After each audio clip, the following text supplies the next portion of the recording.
Hey, Miss Andronicus here, and we are looking at solving one-step algebraic equations with multiplication and division. So just really quickly again, let's not forget our rules. We need the variable alone, positive, and what you do to one side, you must do to the other. So all of those rules still apply. Let's try some examples. So with the first one, we have 2x equals 10. Now really this is 2 multiplied by x equaling 10.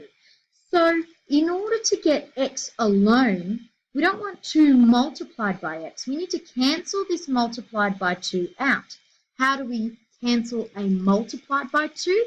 We need to now divide by 2. So really small, we write it underneath there. This cancels it off this side. That means what we do to one side, we do to the other. So we've got to do 10 divided by 2. So what's left on this side is x, and we have 10 divided by 2 is 5. We want to always write our divided by 2s like a fraction. We don't want to be using our little division symbol anymore. And for our check, putting it at the bottom, we do 2 multiplied by what we now know x to be as 5. Yes, that equals 10. Yes, we are correct. Example number 2. So here we have 12 equals negative 3y. So again, we focus on where the y is because that's the variable we need. That's the part we need to get alone. We need to actually cancel this whole negative 3 out. So the whole thing's got to go. It's negative 3 times y. In order to get rid of it, we need to divide by negative 3. Divide by negative 3. So both of those need to go in order to cancel that out. And then we just have y left on this side. 12 divided by negative 3. Well, we've got a positive divided by a negative. That's going to give us a negative answer. So our answer will be negative 4. Do a little check at the bottom. Remember, the whole point is to figure out what that equals. So negative 3 times negative 4, 2 negatives equal a positive. 3 times 4 is 12. Is that what we started with? Yes, that was the original equation. Okay, moving on to some division.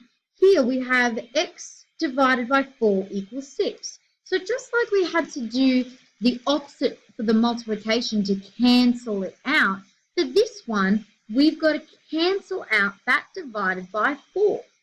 So how do we cancel a divided by 4? Well, we take it and multiply by 4.